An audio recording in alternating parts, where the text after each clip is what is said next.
Good morning, good evening, good afternoon, ladies and gentlemen, boys and girls. Welcome to Emergency Management Associates, coming to you from the Area Command, 392 miles west of Kittiac Beach, North Carolina. We want to welcome everybody to our program tonight. We're going to dispense with the national anthem tonight because we're coming on the air so late. We locked ourselves out of our house tonight, guys.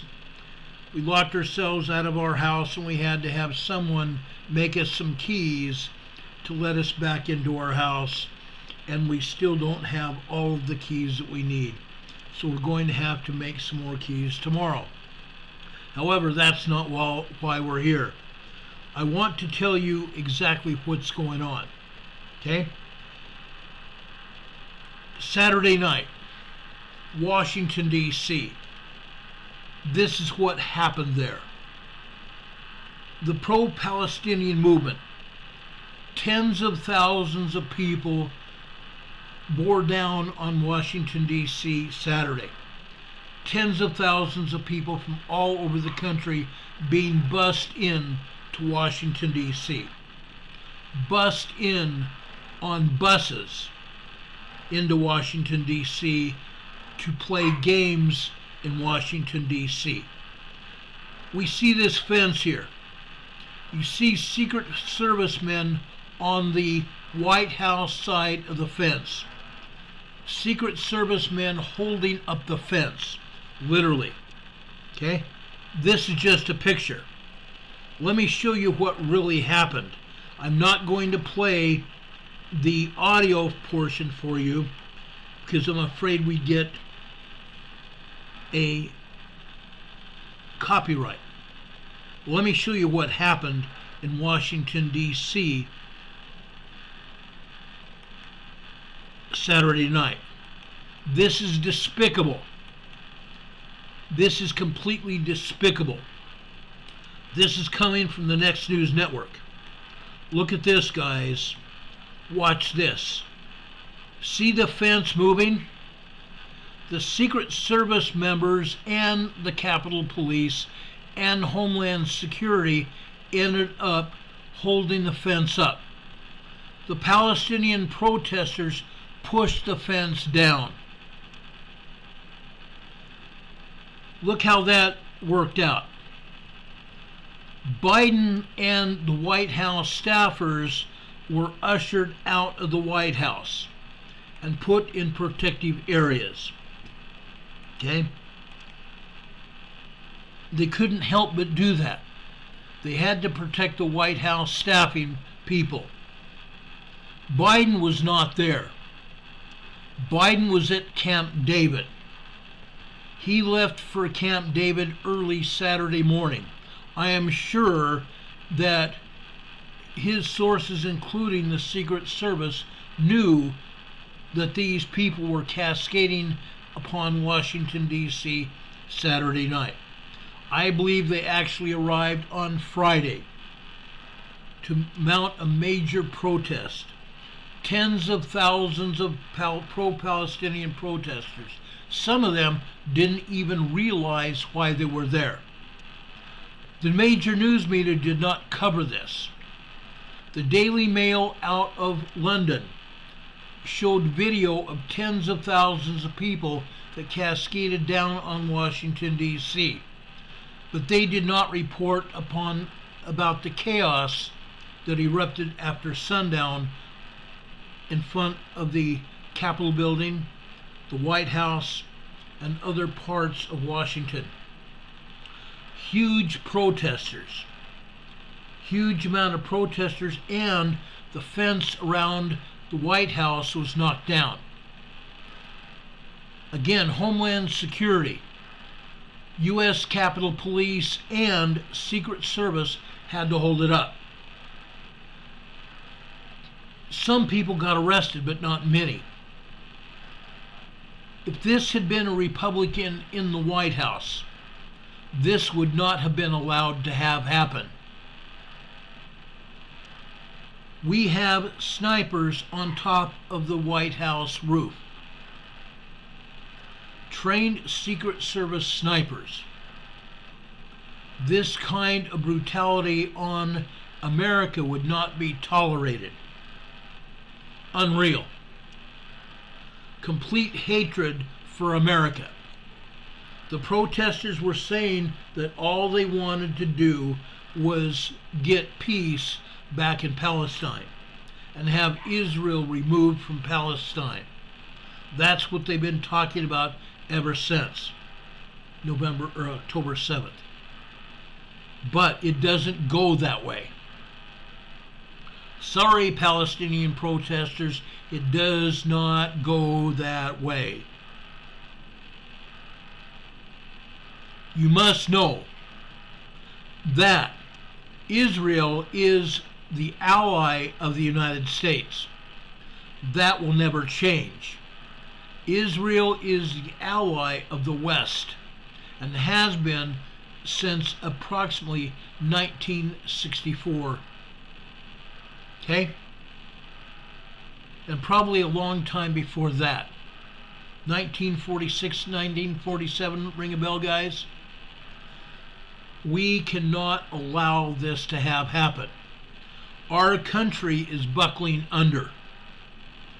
Police are allowing this to happen.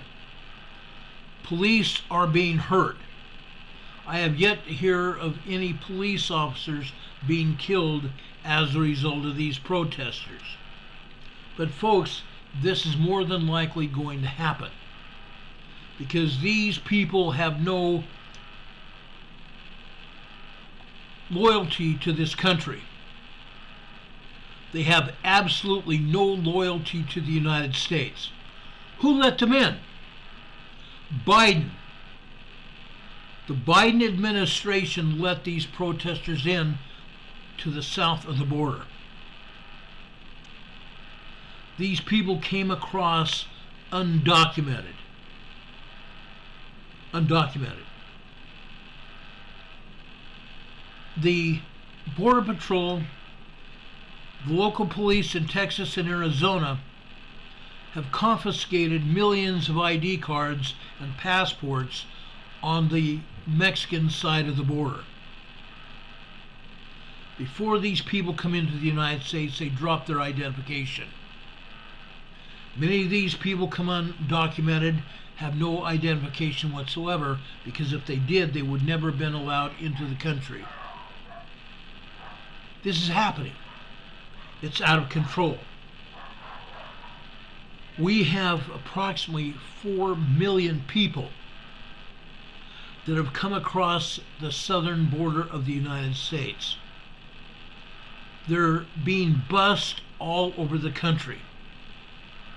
They are also being transported by airplane at the taxpayer expense as a result of Joseph Biden and Obama and the Democratic establishment.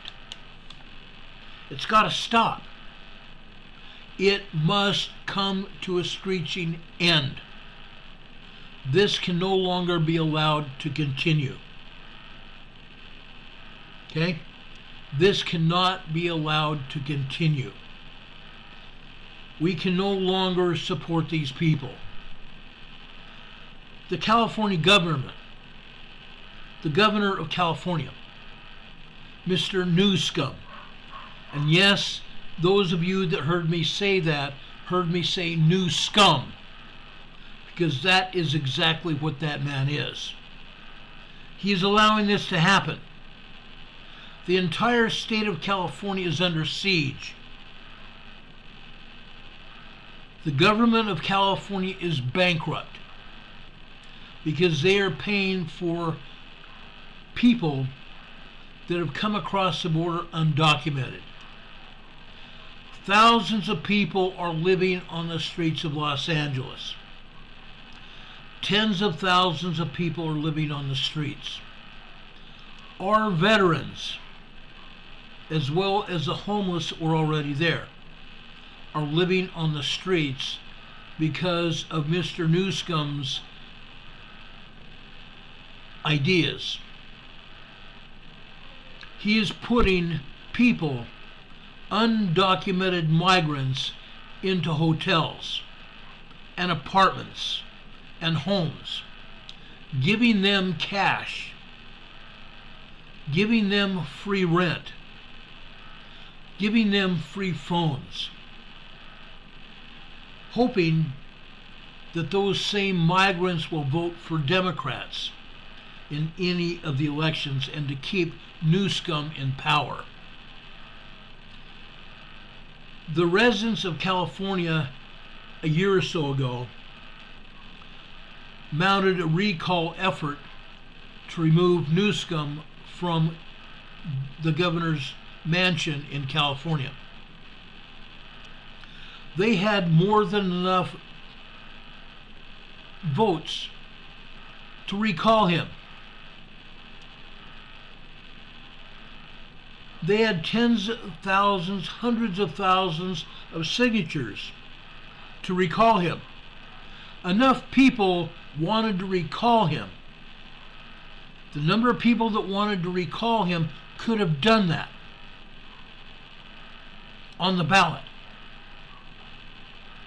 But what happened with the ballot in California? The same thing happened with the California ballot as happened all over the United States 4 years ago. Newsom is still in office. He has to be removed. He now wants to run for president of the United States. He's not even on the primary ballot. He's not even on the primary ballot. What's going on? The Democrat Party in California is keeping him in office. The Democrat Party is keeping the majority of full-fledged citizens of the United States living in California poor, cash poor. And he's providing that cash to undocumented non-citizens in his state. It's no wonder, it is no small wonder that people have been leaving California in droves. Yes, even some members of the California Democrat Party have left to Texas, to Utah, and to Colorado and other former former Republican strongholds that are now Democratic strongholds. People that I know in Colorado that would never had voted Democrat ever now have a Democrat governor in office. That would have never happened 10 years ago. Never in your wildest imaginations would that have happened even 10 years ago. Utah, that used to be a Republican stronghold, now has a Democrat mayor. The governor of Utah is still Republican conservative. He's more conservative than he is Republican. But for the second time in 8 years, probably more like 15 years, if the truth be known, the mayor of Salt Lake City is a Democrat, a lesbian Democrat. Now, while I have no problem with lesbians unless they try to force themselves on me or force their beliefs on me or anybody else, then I find real honest rage. But this would never have happened in Salt Lake City either. It never would have happened. Yet it is. And this is what's going on across the United States. There are also some mayors of border cities in Texas that are Democrat progressives that want and allow undocumented migrants to be in their cities, tearing their cities apart, and nobody's doing anything to stop them. Nobody is doing anything to stop them. Okay?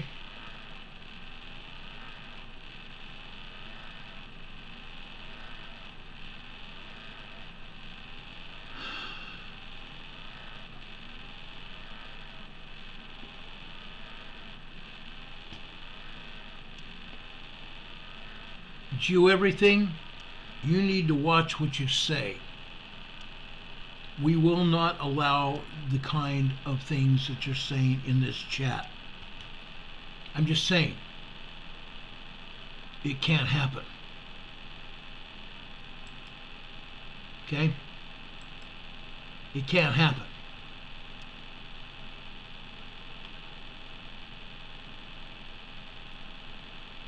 Okay?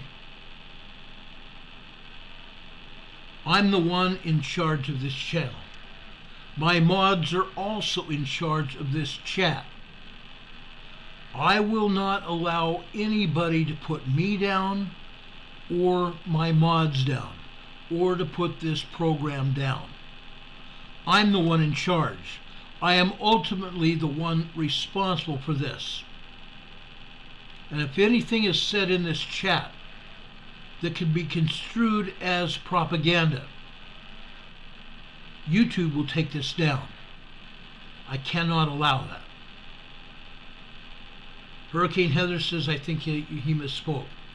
That is the only reason, that is the absolute only reason that I did not remove him from this channel. I removed his statement. Now, folks, if I do anything wrong, I'm sorry. I am hoping that we can turn things around. But I frankly am one hot, mad man. Hot mad. Okay? There are no networks, no mainstream news media that covered the protest, other than to see earlier people protesting on the street with nothing going on. But Saturday night things turned violent. And no mainstream media said one damn word about it. Excuse my French. I'm not going to allow it to happen again. I am urging everybody to talk to their congressman, call them, write them emails, write them hard copy letters. Deluge Washington, D.C. to your representatives and senators, and even Mr. Biden. Call the White House switchboard. Call the Senate and the House switchboard and ask to speak to your not to Republicans, but to your representatives and also to your senators. And tell them you will not tolerate our White House. It is the people's house. That you will not allow this to happen any longer. The White House grounds, the Capitol grounds, are sacred territory. The Palestinians cannot throw their signs, their billboards, and their stickers all over U.S. property. It cannot be allowed to happen. These protesters must, absolutely must be stopped. They must be stopped. It can now no longer be allowed. Okay? Yes, I am here, I'm not happy. I'm not happy at all. A lot of us are not happy. And I have refrained up until this time from saying something about it. Other creators are also talking about this. They haven't been taken down. If YouTube takes me down, I'll be on Rumble tomorrow. I may be on Rumble anyway, because I have had it. I am going to voice my mind. I am not going to be stopped. I'm not. No one should be stopped at this point. My buddy Don Patoki is one of the mods. Put up the telephone number to the DC switchboard. Area code 202-224-3121. Area code 202-224-3121. That's to the Washington, D.C. switchboard. And when you get there, they're going to ask who you want to talk to. You can leave a message for the White House, for Biden. Of course, Biden will not be there to take the telephone call. You're more likely to get through to a staffer, to your senator or your congressman. Talk to their staffers and ask to see if your representative or senator is available to speak to you, that what you have to say is urgent. If they're not, leave an urgent message with their staffer. They need to know that you and your family are displeased and that something must be done about this. Call Congressman Jim Jordan's office. Congressman Jim Jordan. Tell him. Call Mr. Paul, what's the senator's name? You guys know who I'm talking about. Call him. Call Senator Lee. Senator Lee is from the state of Utah. Call him. His office will take your call. Fact. Call Senator Cruz. Senator Ted Cruz will take your call if he's available. His staffers want to hear from you, especially if you're from Texas. This kind of protest cannot be allowed to happen any longer. The southern border must be shut down immediately. Period. It has to be shut down immediately. Call your representatives and get this to happen. Our buddy Richard Smith up in Nova Scotia, Canada, is saying it feels like spring in Nova Scotia. Richard, stick around a few more minutes. The cold is about to hit you as well, if I'm right. Many of you have complained about the cold, not necessarily to me, but to other people. This cold wave throughout the United States has moved also over into Europe. London and England in general got snow and freezing temperatures this past weekend. The cold temperatures here in Canada and the United States are going to continue until at least January 19th, when there's supposed to be a change of climate to warmer temperatures at least. Tornadoes are also in the forecast for the southern United States. Tornadoes and thunderstorms are in the forecast. It's coming. Snow is going to continue to hamper most of the United States and Canada for at least another week. We may still see snow here on the eastern mountains of North Carolina. We were supposed to get snow last night and it didn't happen. It's presently cloudy and 30 degrees here in Morganton, North Carolina. We still have a chance of seeing some snow here. I don't think it's going to happen for a little while. Hurricane Heather, bless your heart. They named this storm that's presently crossing the United States Winter Storm Heather.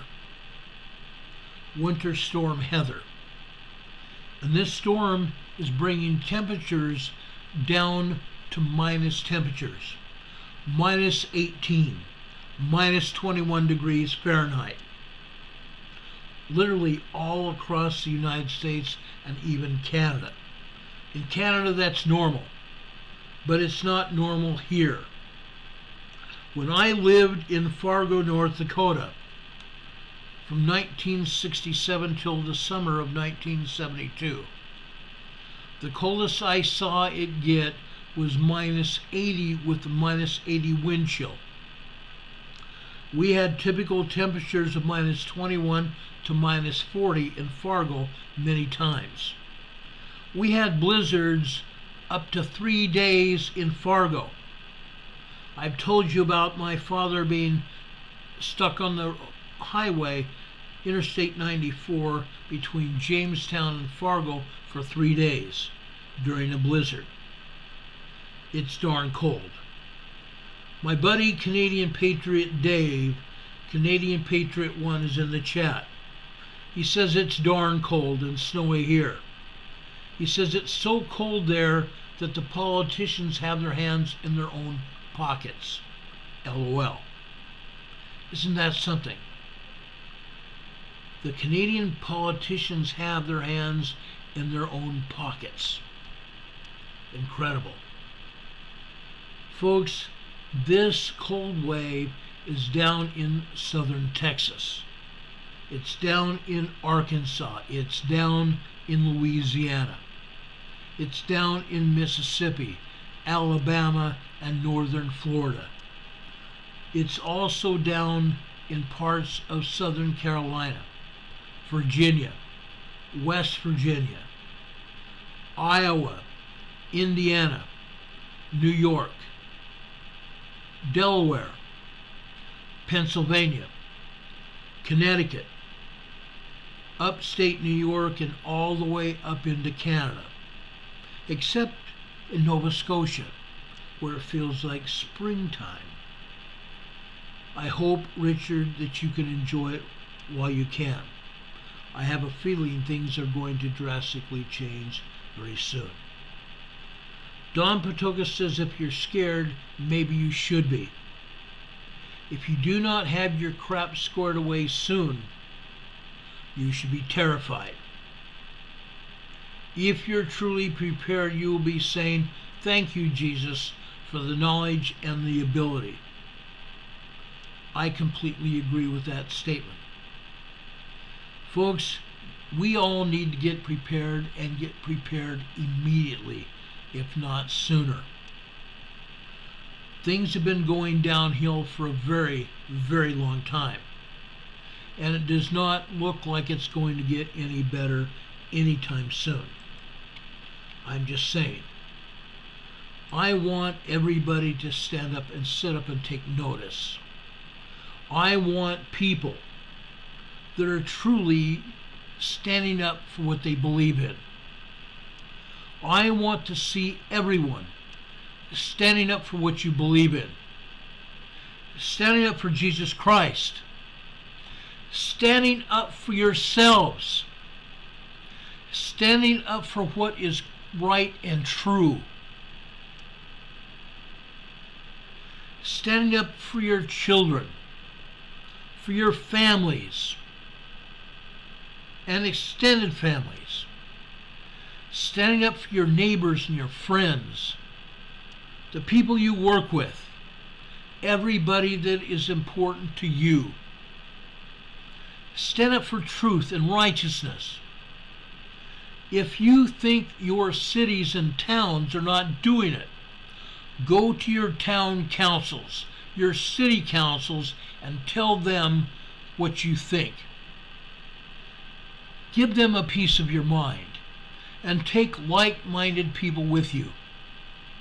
The more people that you have on your side, the more effect that you're going to have in your local politics.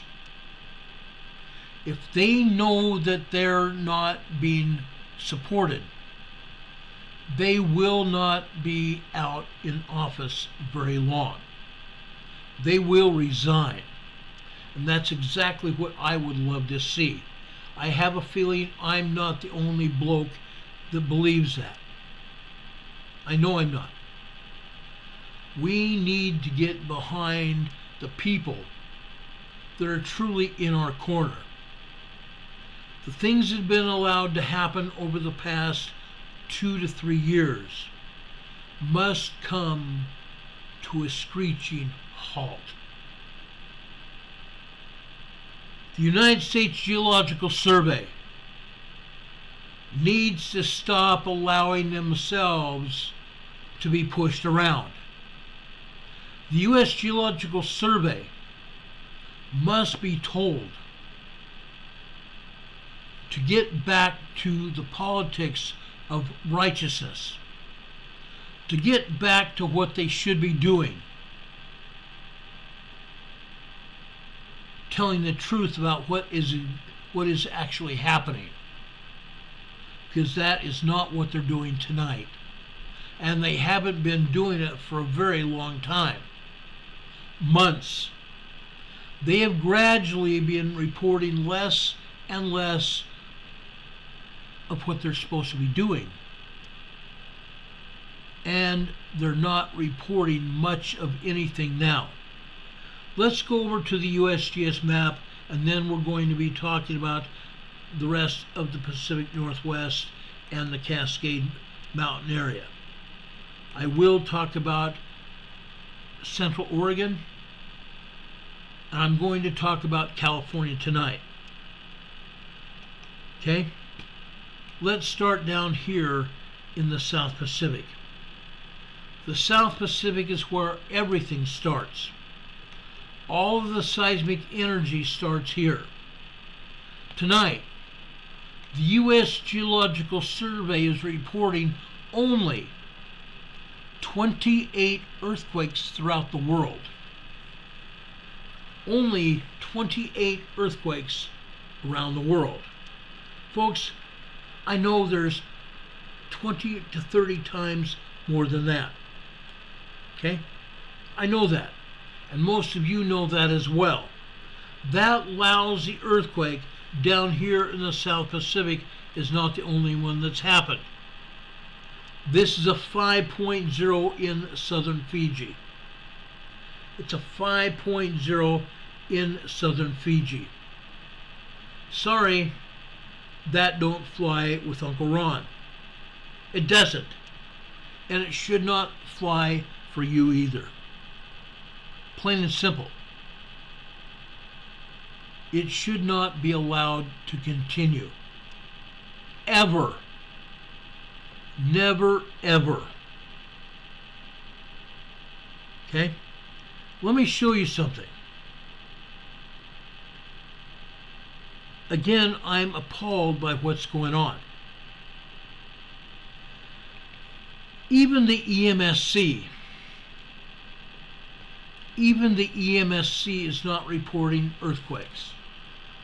Look at what the EMSC shows here in the Southern Pacific. They're not showing any seismic events at all in the Tongan, Fiji, Vanuatu, the Solomon and the Loyalty Island region at all. Nothing. Not a thing. This is appalling, since at least the USGS has a report of a 5.0 large earthquake in the southern Fiji region. This earthquake is 581 kilometers deep. 581 kilometers deep. Folks, this large 5.0 is going to propagate a 6.1, 6.2 very strong earthquake. within the next 72 hours to 10 days. A 6.0, 6.1, 6.2 earthquake. I shouldn't even say 6.0. It's not going to be a 6.0. It's going to be a very strong 6.1, 6.2 earthquake. More shallow and stronger. That's what deep earthquakes do. Okay? This earthquake north of New Zealand, in the Kermadec Islands. This is a 4.4 modern earthquake in the Kermadec Islands. The Kermadec Islands are unoccupied islands except for birds. No humans live in the Kermadec Islands. No humans live in the Kermadec Islands.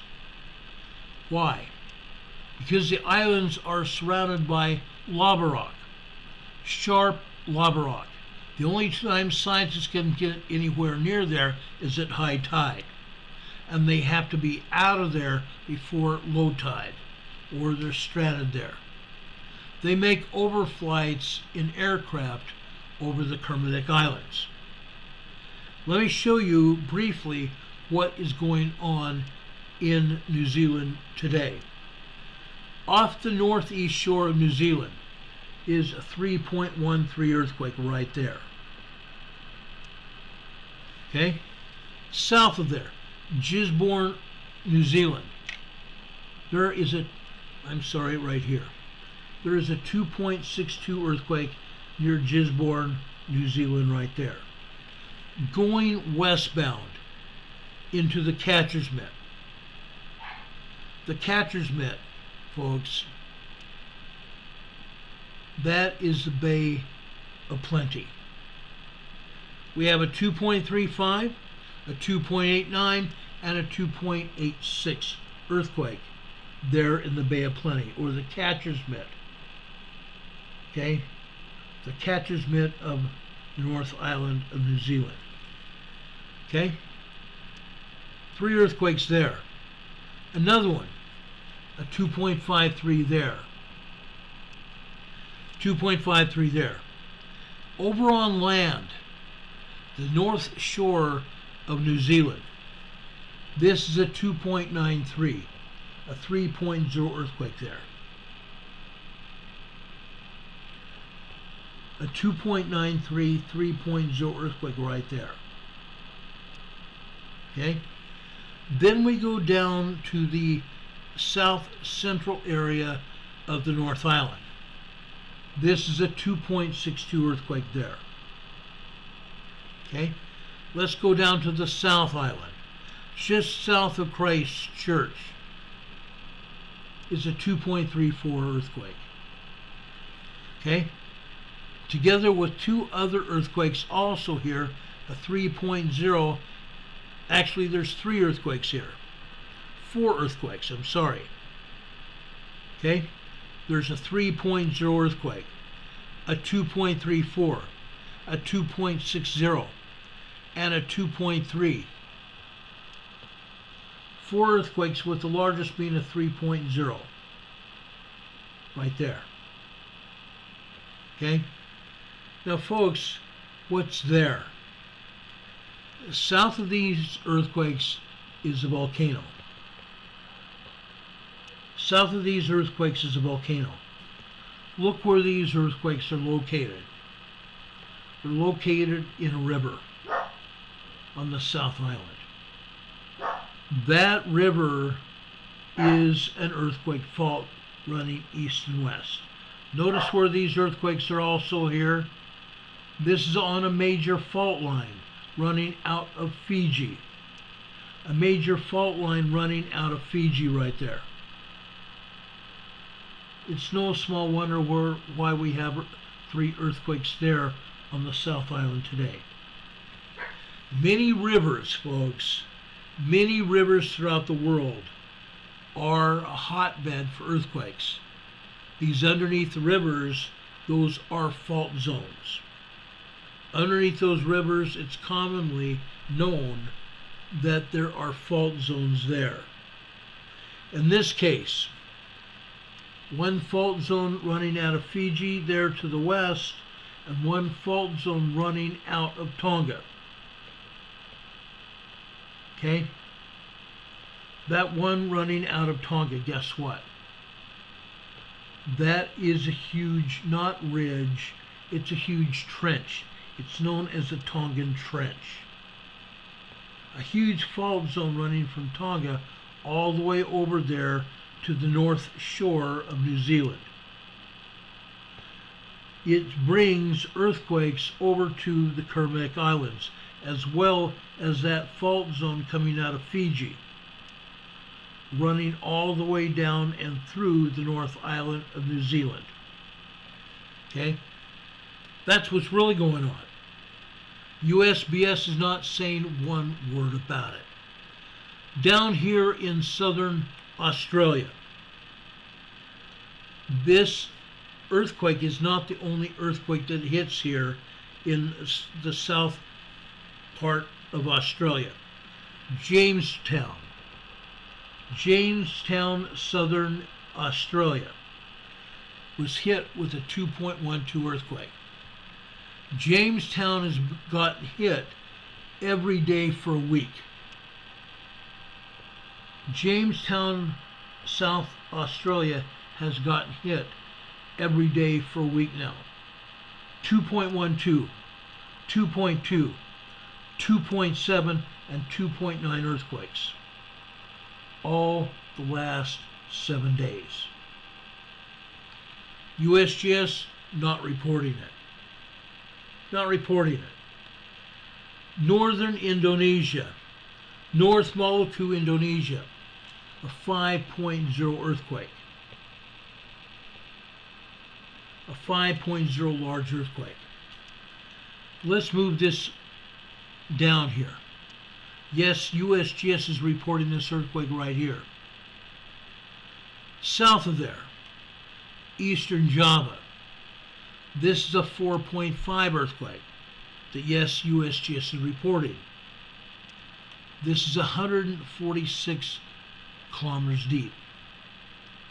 The 5.0 over in northern Indonesia, this was 31 kilometers deep. Okay? Look what they're not showing you. Look what they're not showing you. It's not just one earthquake in Eastern Java. Two other earthquakes, a 3.2, a 3.6, and a 2.8 right there. Going over into Western Java, this is a 3.4 earthquake here. USGS not showing a dang thing about it. Nothing. Not a thing. Do you think that the EMSC is reporting everything? They're reporting more than USGS, but guess what? They're hardly reporting anything here. Up until 2 months ago, the EMSC was the one doing the major reporting. Now the EMSC is cut back on what they're talking about now. Heaven forbid that they are allowed to show us what is going on. Heaven forbid. USBS is not showing anything in Papua New Guinea or Papua Indonesia. A 3.5. A 3.5 and also a 3.9 hitting here in Papua Indonesia today. 3.9, 4.0, and a 3.5 hitting in Papua Indonesia today. Okay? What do you think is going on in the Philippines? Let's start off in the southern area of Mindanao, Philippines. This is a 3.3 earthquake. 3.3 earthquake. Just north of there, Jose Abad Santos the southern side of Mindanao, Philippines. There is a 3.0 right here. Okay? Let me pull the USGS map down.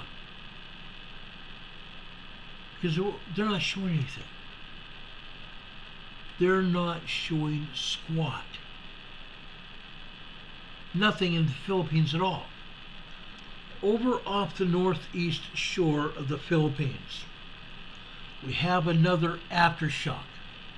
An aftershock of a 9.0, 10.0 earthquake just off the northeast coast of Mindanao, Philippines, now over a month ago. This is a 3.6 earthquake, an aftershock of a major earthquake off the east coast of the Philippines a month ago. Okay? That is exactly what's going on.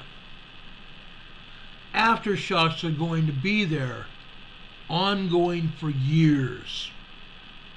We've seen this type of incident happen time after time after time for years after a major earthquake like that. Okay? It's going to happen. Over in central Philippines, there's a 3.4 right there. Small 3.4 earthquake. Okay? Let's go over to Japan. Okay? I can't wait to show you this. Okay? USGS is hardly showing anything in Japan. Over here in the Noto Peninsula of Japan, we have a 5.0 here shown by the USGS. What they're not showing you are there 4 other earthquakes here. 4 other earthquakes. Not just a 5.0, a 2.6, a 2.3, 2.6 and 2.3 down there on the southwestern side of the peninsula. Then we go north, the 5.0 and the 3.5, the 5.0 and the 3.5. Okay? Ishikawa Prefecture. Okay? They're still finding people alive after 2 weeks since the major earthquake happened here. Major earthquake. It came out as a 7.8. They downgraded to a 7.5. It was really an 8.4 earthquake. We showed you the proof of that the day after it happened. They're still searching for people. And I forgot to mention over here in Taiwan. This is a 4.8 moderate earthquake just off the southern coast of Taiwan, 25 kilometers deep. Nobody felt this earthquake. It was too far away from Taiwan to feel it. The ocean waters absorbed the shockwave of this earthquake. Okay? Over here in Japan, those were not the only earthquakes that hit western Japan. Off the southeast shore of Miyajima Island, we had a 4.0 earthquake there. 4.0 moderate earthquake. Nobody felt this either. It was off the coast. The ocean waters absorbed that shockwave there. Northern Honshu, we had a 3.0 up here in northern Honshu. Hardly anybody felt it. It was too small. 3.0 is a small earthquake. If anybody felt it, it was only the people that feel very slight things, seismic energy. Off the northeast coast of Hokkaido, This is actually in the Kuril Islands. This is a 4.4 earthquake just off the northeast shore of Hokkaido. And the ocean waters. The ocean waters absorbed the shock wave of that earthquake as well. Okay? Over in the Aleutian Islands, Adak, Alaska, we have a 4.1 earthquake there. Over in the Hand of Western Alaska, Tiller, Alaska, this is a 2.7 earthquake here. I consider it the Hand of Alaska. Why? Look at that. It looks like a hand there. It looks like a hand. It also might look at it as a shark. But folks, that was only a 2.7 minor earthquake. Over in southern Alaska, they're only showing us 4 earthquakes here. Usually there are 60 plus earthquakes every day in Alaska. Every day in Alaska. What are they showing here with the USBS? The only earthquake they're talking about is here, and this is in the Cook, it's not the Cook Strait, this is the Cook Peninsula, not the Cook Peninsula. This is over here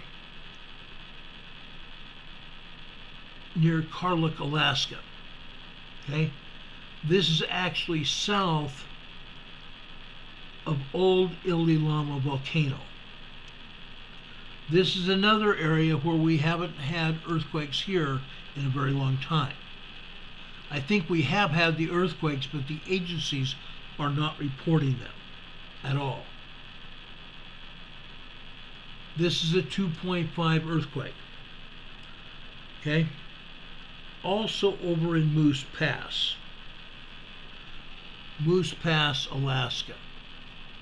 This is a 2.1 earthquake here. 2.1 earthquake in Moose Pass, Alaska. Okay? USGS does not show that earthquake at all. North of there, USGS is also not showing this earthquake here. This is a 2.2 minor earthquake 9 miles northeast of Willow, Alaska. USGS not showing either one of those earthquakes there. Minor earthquakes, they're not showing them. Heaven forbid. Heaven forbid. Usually we have at least 60 plus earthquakes in this area. They're showing one. One lousy earthquake. Over here to the northeast, this is the Alcan border area of Alaska. The Alcan border with Canada. This is a 2.8 earthquake here. They don't have any depth mentioned here. Why? Inquiring minds want to know. Let me show it to you here on the EMSC. It's a 2.8. Let's find out the depth of this earthquake. It's a 0.0 depth. Usually they refer to this as a surface quake. I'm sorry, this is not a surface quake. This earthquake is over here on the eastern side of the plate. This is the plate boundary, the North American plate boundary. This is not a surface quake as they would have us believe. Plain and simple. They don't want us to know the truth. Why not? Inquiring minds want to know, don't we? Absolutely we do. In the Pacific Northwest, Over here in the Pacific Northwest, we have an earthquake here listed. This is Neah Bay, Washington, a 3.4 earthquake. USGS has this as a 3.2. The EMSC has this as a 2.34 earthquake. 2.34 earthquake. South. Over here in California. I just love talking about this. Okay? USGS has this as a 3.4 near Interlaken, California, just east of Monterey Bay. Interesting. This they have listed as a 2.06, a minor earthquake also in that same area. The EMSC is also showing the 3.4 earthquake here. USGS only reporting the 3.4. There are always earthquakes there. There are always earthquakes all over this area. Why are they not showing any? They're showing those two. USGS is showing one. Why are they not showing any others? There's always earthquakes there. There's always earthquakes. If I went to my Juno email, for example, my Juno email clicks off with earthquakes after they happen. My Juno email is showing at least 30 earthquakes right now in California. 30 earthquakes. Isn't it real interesting that USGS is not reporting but one? One earthquake in the Bay Area. Nowhere else. This is abhorrent. Don Patoka is in our chat also saying, a lie doesn't become truth. Wrong doesn't become right. And evil does not become good just because it is accepted by the majority. Absolutely the truth. Absolutely the truth. USGS reporting one earthquake over here in southwestern Texas. But they're not reporting it in southwestern Texas. They're saying it is in White City, New Mexico. It is not. This is a 2.8 earthquake in southwestern Texas. Plain and simple. And it's not the only earthquake there. A 2.2 and another 2.0 in Toyah, Texas. That earthquake that's reported by the USBS in White City, it's actually in Toyah, Texas. 2.0 and a 2.8 in Toyah, Texas. Okay? Let me back this out for a minute. They're not showing any other earthquakes in the United States. Interesting. Very interesting to note. Folks, over in Madison, Ohio. This is on the southern shore of Lake Erie.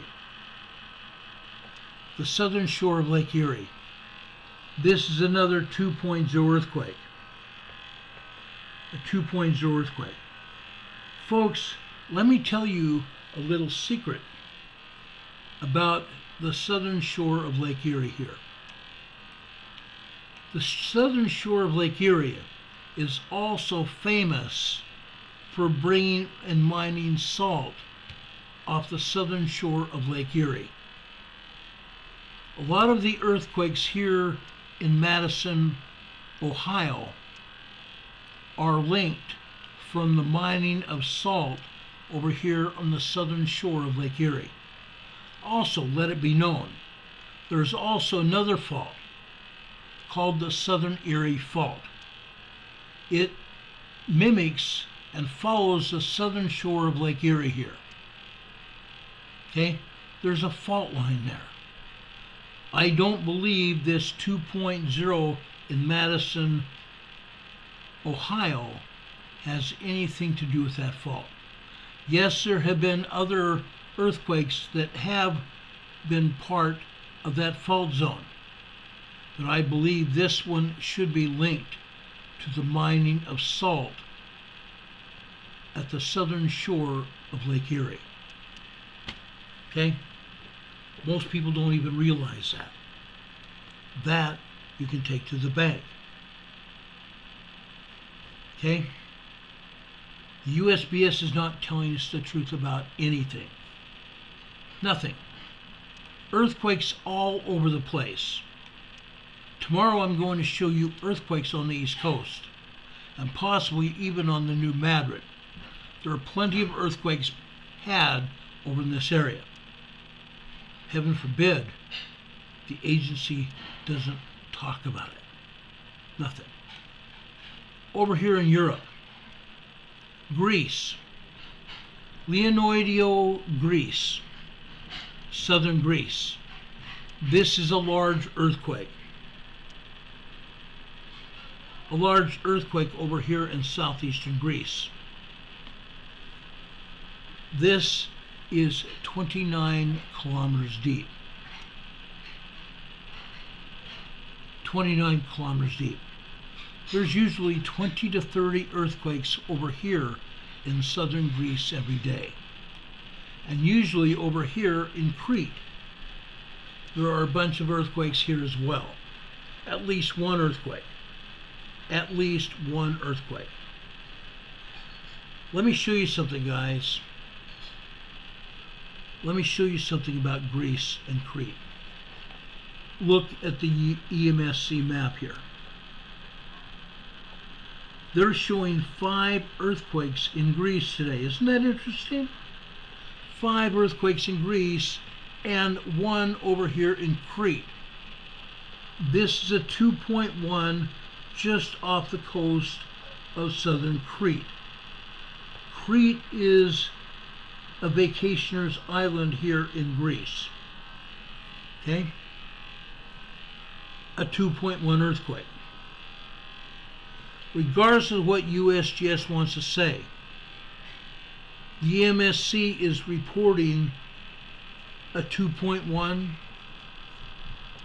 and a 5.0 here.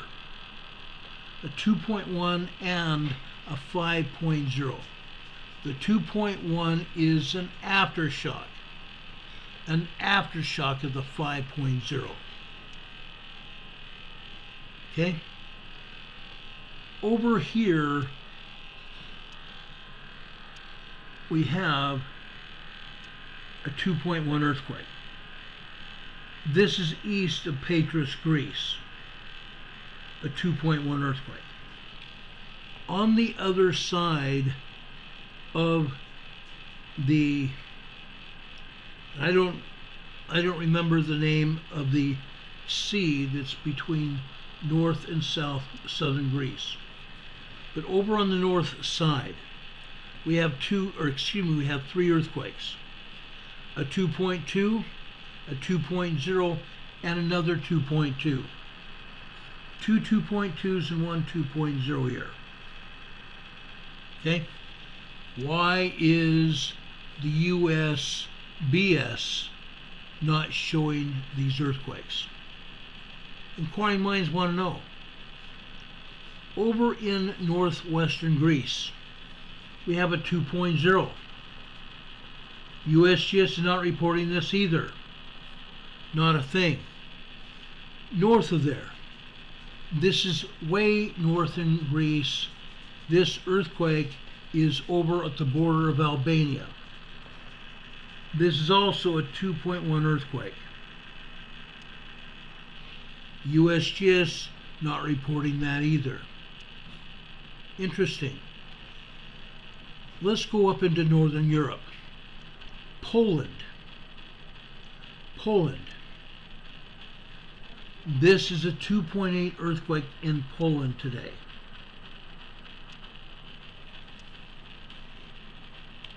2.8 earthquake in Poland. Why are they not reporting that? Inquiring minds want to know. Over here in southern Italy, over near Mount Etna and Stromboli volcano, we have a 2.5 and a 2.3 earthquake here, near Etna and Stromboli volcanoes. USGS not reporting. Over in the Southern Alps, and I believe this one is in Italy, a 2.4 earthquake here. USGS not reporting it.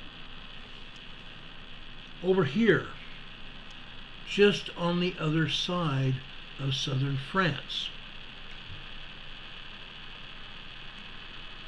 they're not showing this one either. This one is a 2.3 earthquake. A 2.3 earthquake here in southwestern France. Not showing. Folks, there's something else too. We have reported earthquakes in Iceland before. More earthquakes today as well. The EMSC is only showing one earthquake offshore of northern Iceland. This earthquake is at an island that we reported on. It's called Grimsey Island. This is a 2.0 on Grimsey Island, northern Iceland. A 2.0 minor earthquake. Are we going to have more fissures open up on Grimsey? I don't know. Are we going to have another volcanic eruption on Grimsey? I also don't know about that. So far, as much as I do know, there have been no reported fissures on Grimsey so far, and no volcanic eruption at Grimsey yet. But earthquakes continue to pound this area of Iceland. They continue to pound this area of Iceland. Why? Because, folks, we have a magma chamber down here beneath the ground. The magma chamber is refilling. The magma chamber is refilling, guys. Do you guys have any idea what's going to happen there with that magma chamber refilling? It's very likely that we're going to see another volcanic eruption here. It's likely we're going to see another volcanic eruption. Why? Because, folks, remember what we've seen so far. We've had volcanic eruption all over this place. Okay? This is Grindavik. On November 7th, we had some major earthquakes, and we had fissures open up here in Grindavik. They evacuated Grindavik until December 23rd, when they allowed residents to go back. Prior to that, they had had numerous earthquakes over here. What's over here? We have the Blue Lagoon Spa, and we also have a huge power plant, a geothermal power plant here. That geothermal power plant was made using labor to bore down into the upper magma chambers, the Fagerfeld volcano, to pull steam out of there, to power turbines here at this geothermal plant. Just north of that geothermal plant, there was a volcanic eruption just after November 7th. Since then, they built a wall around that power plant. That power plant supports power and hot water for the residents of Iceland. Hot water and power to the residents of Iceland. Just on the western side of that power plant, there was the Blue Lagoon Spa. The Blue Lagoon Spa had a lot of people from all over the world, including the United States. The Blue Lagoon Spa is now closed.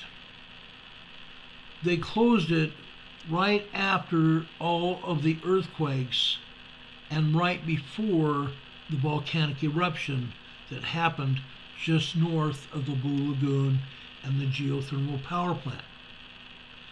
After the eruption of the volcano there, they built an earthen wall around the power plant. The power plant, folks, is where they had a lot of uprise in the ground. Magma from down beneath the power plant had been raising that power plant into the air. About 20 centimeters into the air of uprise. Magma down beneath the surface. So far, there's been no volcanic eruption at the power plant. If that power plant is destroyed, the power to the people in Iceland will probably be destroyed for a good long time. And the hot water that they have come to enjoy from that power plant will be gone as well. Now, just north of Grindavik, where this road is, that's where we had another eruption of the volcano in two places. One along the roadway here linking Grindavik with Reykjavik on the northwestern shore of Iceland.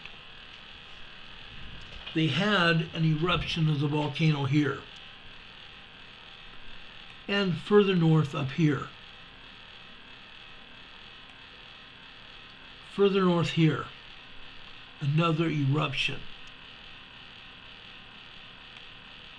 Saturday night, they began evacuating Grindavik. Early Sunday morning is when the volcano erupted. Just like they had done at the power plant. They had started building a wall around Grindavik. Over here on the western side of the city limits of Grindavik. That berm that they had built probably protected Grindavik a great deal. There was only a small amount of lava that poured over that man-made berm. If that berm had not been there, western Grindavik probably would have been destroyed. The house that you're seeing right here, right next to the road that leads from Grindavik to Reykjavik, that house, along with two others, was destroyed by lava. So far, those are the only three structures that have been destroyed. There are authorities in the town of Grindavik today assessing damages and trying to assess whether Grindavik will ever become a city again, a city that's inhabited. the earthquakes that hit here, before the volcano erupted again and after, are still happening here. They're ongoing. Authorities don't trust that it won't happen again.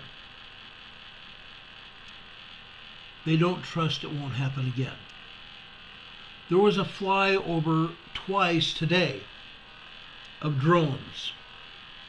One of the drone pilots was from Idaho, a geologist that is allowed to remotely fly a drone over here around Grindavik, the power plant and the Blue Lagoon. One other drone flight was by the authorities from Iceland. They're still trying to assess what is going to happen there and if they're going to allow people back into Grindavik. There are earthquakes here, ongoing. I showed you that one earthquake on the north side of Iceland. Over here on the southern side of Iceland, right about in there was another 4.5 earthquake. Both the USGS and the EMSC have taken it down. A 4.5 earthquake there today. They have not allowed that to stand. What's the problem here? What is the problem? Now, west of the northern mid-Atlantic fault, over here in the Azore Islands, this is a 2.3 earthquake. USGS is not showing it. A 2.3 earthquake in the Azore, the western Azore Islands. They're not showing it. Why not?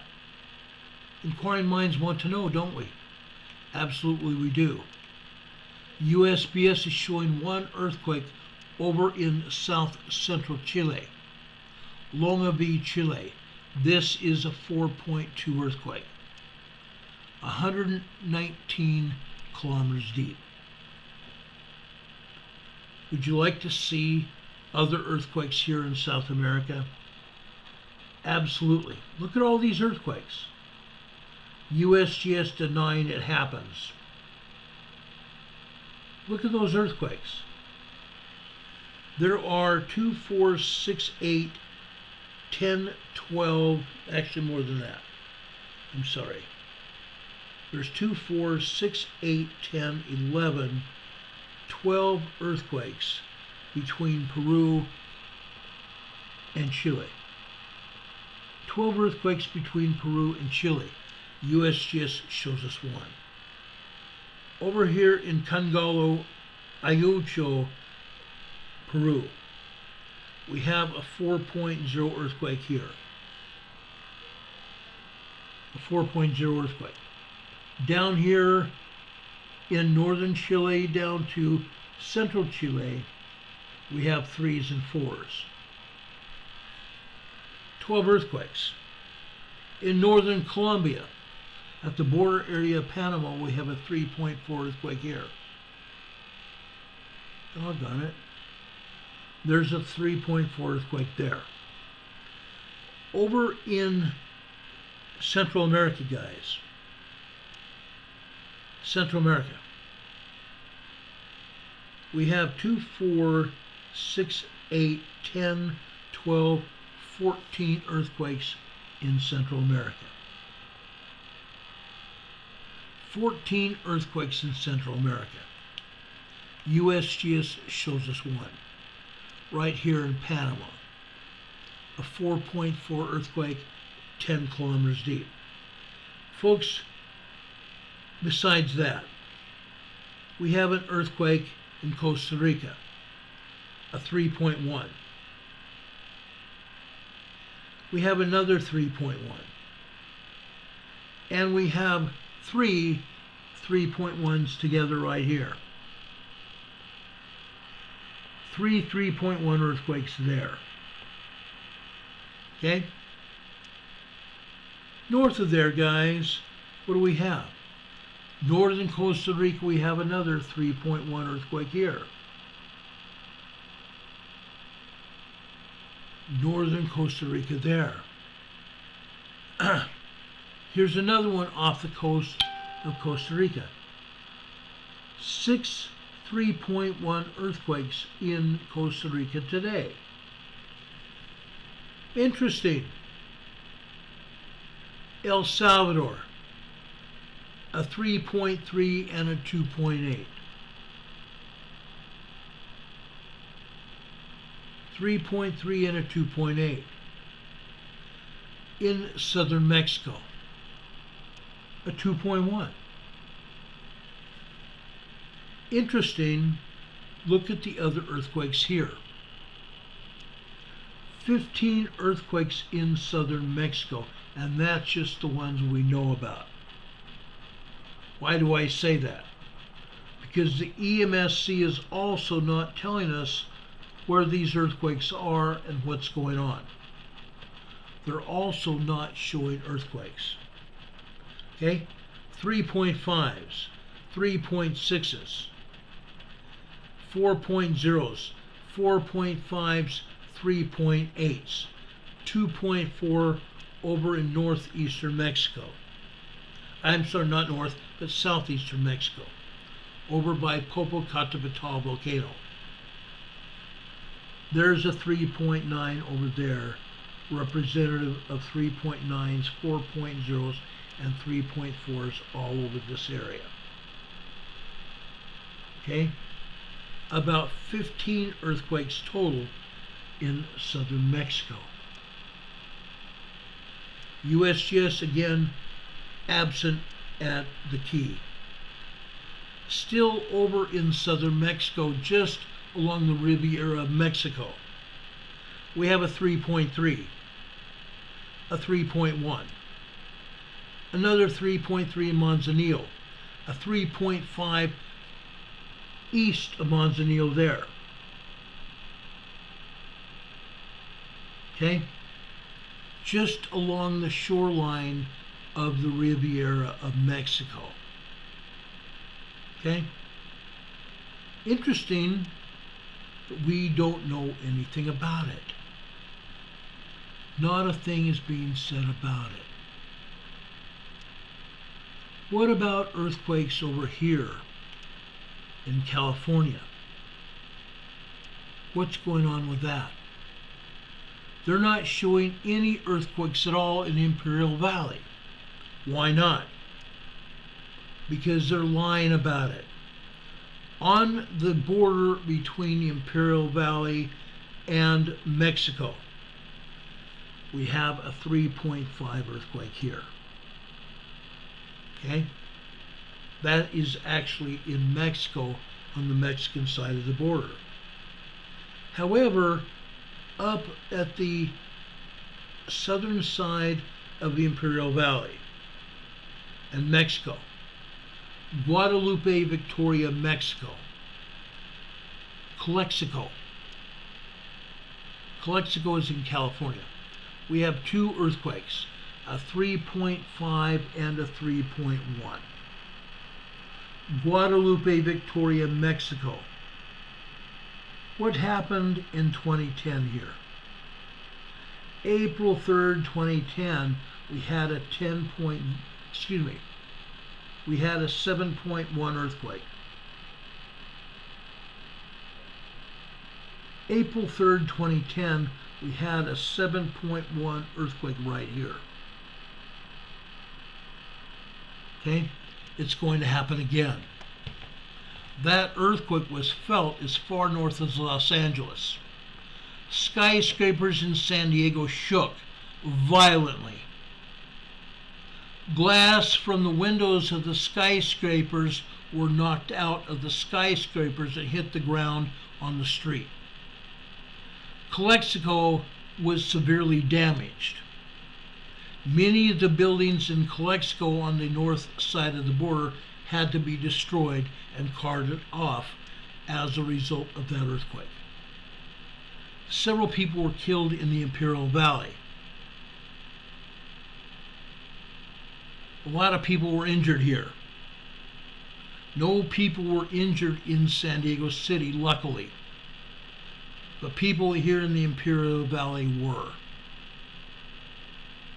Folks, why is the USGS, the United States Geological Survey, not reporting on this event or these events today?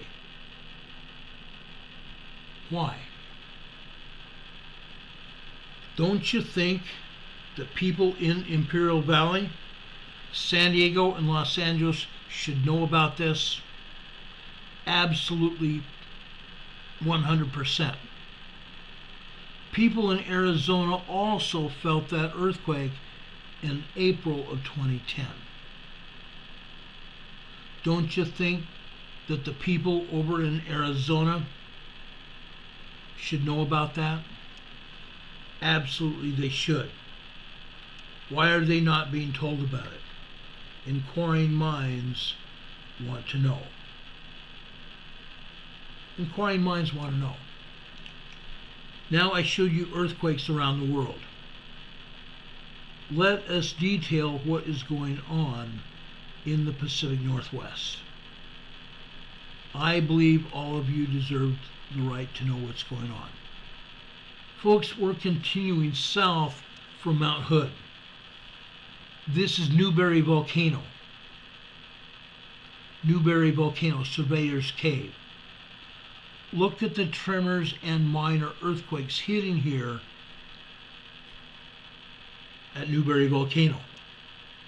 Newberry Crater. That is a lot of seismic energy. This is what we used to always see up until about 3 years ago, when they started cutting back and not showing us detail of exactly what was going on in Washington and Oregon. Yesterday, just so you know, we talked about Mount Bachelor, the volcano. We finally had some idea of what was going on. Very little, but some.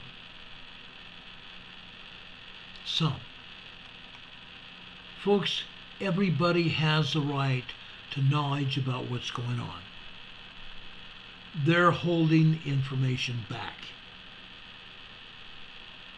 They honestly don't want anyone to know what is happening. Plain and simple. Heaven forbid they report on it. Let's talk about Sisters volcanoes. There are 3 of them. The Sisters Complex. Sisters North, Sisters Central, and I don't remember what they call Sisters South. There's 3 volcanoes. There's only one seismograph there. This one that I'm showing you here. Look at the tremors that are hitting Sisters Volcano. Each line here represents 15 minutes of time, totaling 24 hours of seismic energy. Each line represents 15 minutes here. Look at the earthquakes here. The reason earthquakes are hitting here is because magma at Sisters Volcano is entering the volcanic complex.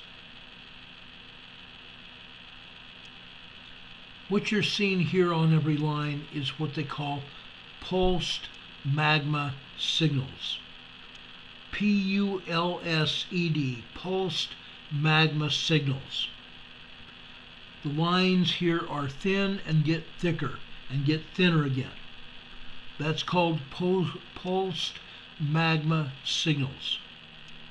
The thicker the lines, the more magma that's coming into the volcano. Again, I'm telling you, they're not showing us much of anything. They're keeping the seismograph turned down.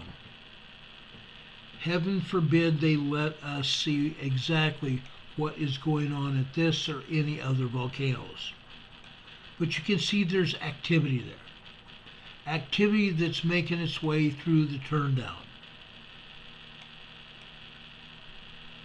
Sisters volcanoes are very active. Don't let them think that they can get away with showing very little of activity.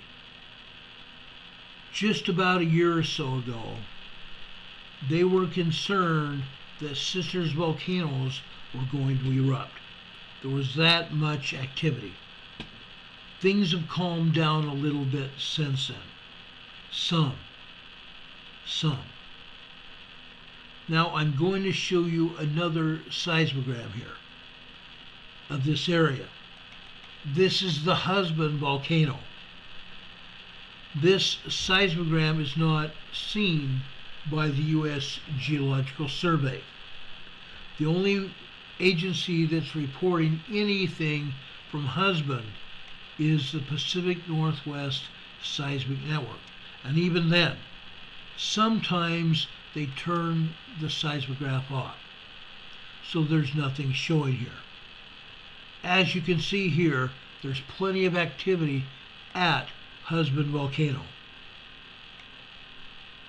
You can see tremors here, visible at the bottom of this seismogram. Tremors and minor earthquakes. 2.0, 2.2 earthquakes here at Husband volcano. It's very active here. Very active.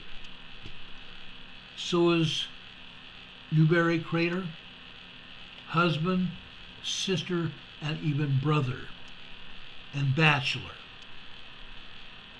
Okay? All these volcanoes are active. Very, very active. Okay? Let's go to South Central Oregon. I want to show you Crater Lake.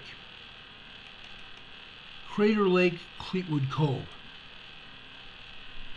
I'm sorry, this one is, before I get to Cleetwood Cove, this is Mount Scott on the southeastern side of Crater Lake. Look what we're showing here. Again, we have pulsed magma signals. Pulsed magma signals, where the lines get thicker and get thinner again, and thinner and get thicker again. The thicker the lines, the more magma that's coming into this volcano. And on each individual line, you're seeing earthquakes and tremors. Earthquakes and tremors as a result of that magma fracturing rock as it's coming into the volcanic chamber. Okay? This seismograph has been turned way down. Otherwise, what you see at the top of this seismogram would be thicker. Thicker. The turndown, the electronic turndown of this seismograph is not allowing what you would normally see as thick lines here, very thick, not showing any white at all between the lines. Okay? But you are seeing pulsed magma activity here, and tremors happening here at this volcano. Down here at the bottom, I wanted to show you this especially. We have these tiny, small vertical lines here. The vertical lines without a dot in the middle of them are steam signatures. Steam signatures. The vertical lines with dots in the middle of them are tremors. Crater Lake is steaming. You're not going to see it if you're at Crater Lake, because the top of Crater Lake volcano is a caldera that's filled with alpine temperature water. Alpine temperature water. Cold water. When Crater Lake does erupt, there will be a cataclysmic eruption. Hot water hitting, or hot magma hitting this water. I should say hot lava, because once the magma leaves the inside of the volcano, it's called lava. That super scalding hot lava coming from the volcano hitting that cold water will cause a catastrophic explosion, an eruption, here at Crater Lake. You're going to see it when it does happen. You're absolutely going to see it. This is Cleetwood Cove. This is on the northeast side of Crater Lake.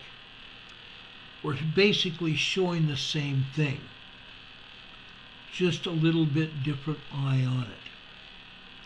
We're seeing these lines here.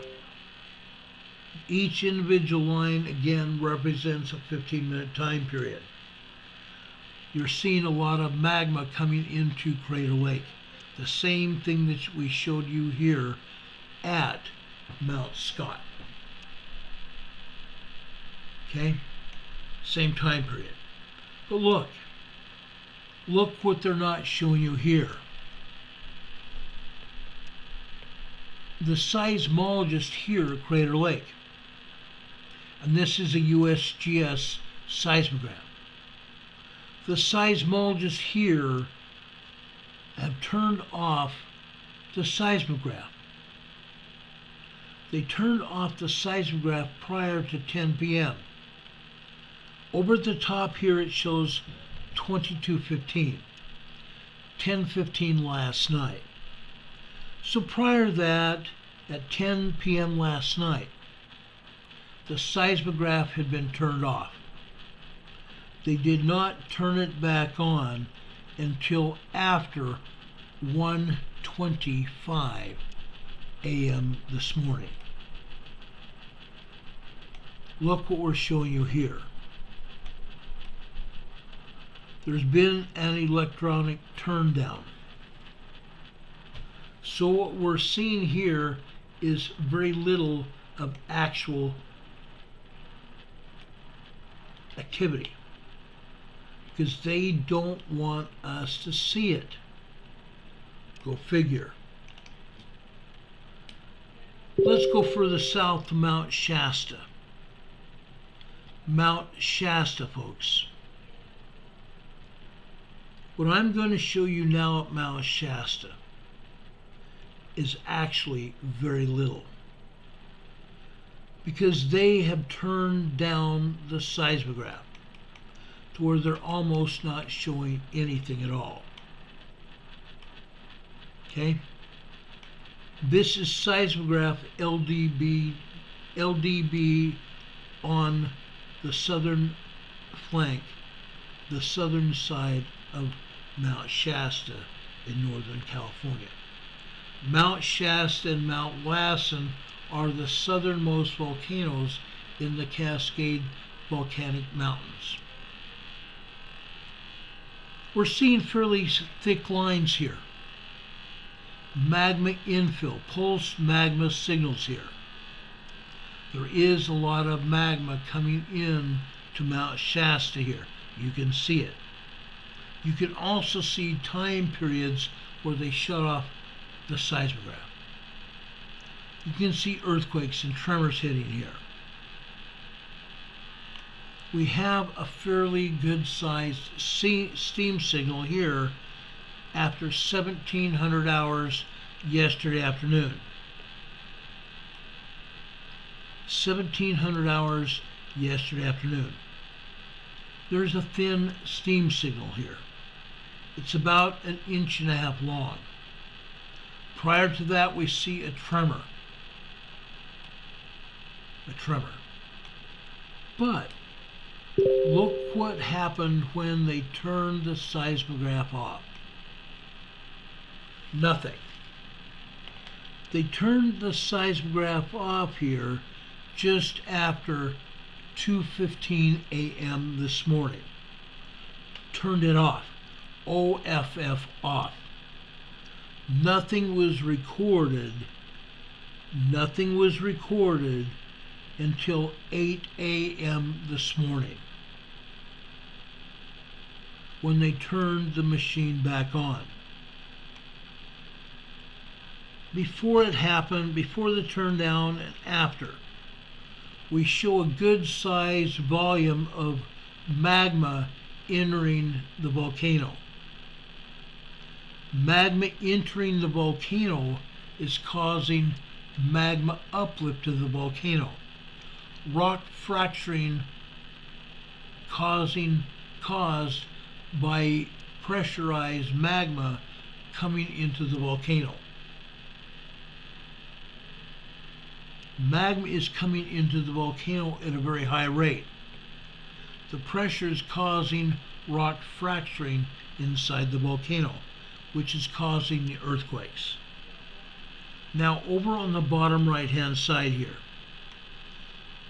this afternoon, what do you see here? We see an earthquake, don't we? We see a red line generated by the computer. This is an approved seismologist studied seismogram. Seismogram was approved by USGS. That's an earthquake there. Over on the right hand side here, over on the right hand side, you see another red line. You see some other vertical lines with curlicues. Those are steam signals here at Mount Shasta. Mount Shasta is having earthquakes. Mount Shasta is also seeing steam being released from the magma. For those of you that don't see this program very often or that are new to this channel,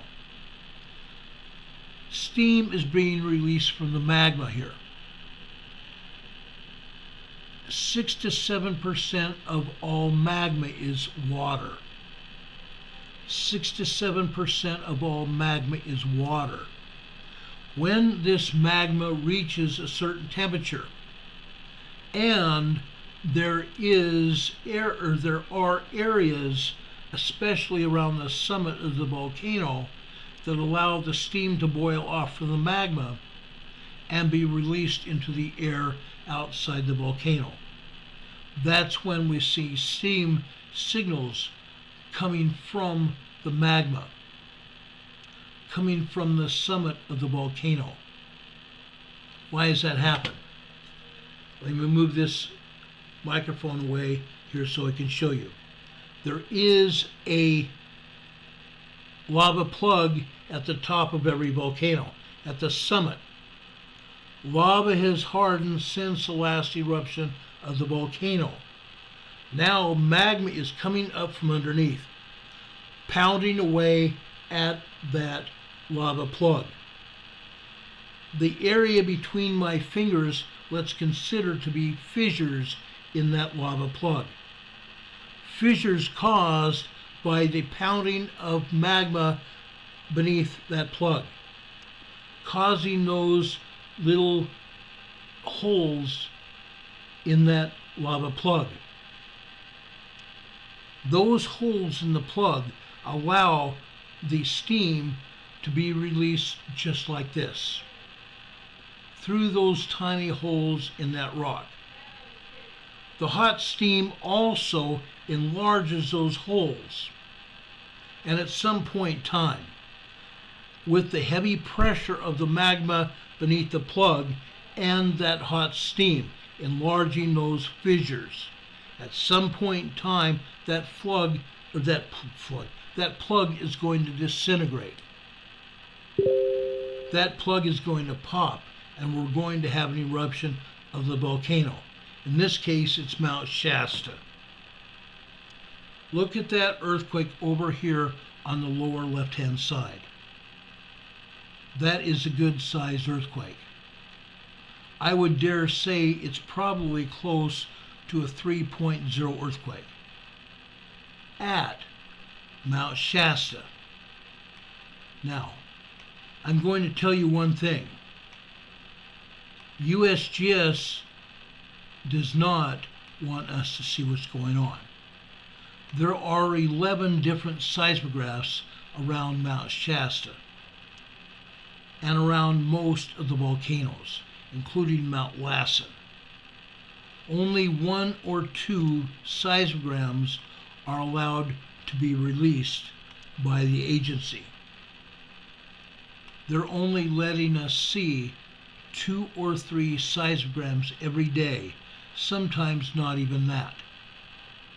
Heaven forbid we see exactly what's going on. Let me show you Mount Lassen. This is the southernmost volcano in the Cascade Mountain Range. The Cascade Mountain Range comes from Mount Lassen on the south up into southern British Columbia, Canada. We've talked about this before as well. Okay? Look at the earthquakes here at Mount Lassen. This was the day before yesterday at the top. This is January 14th, the day before yesterday.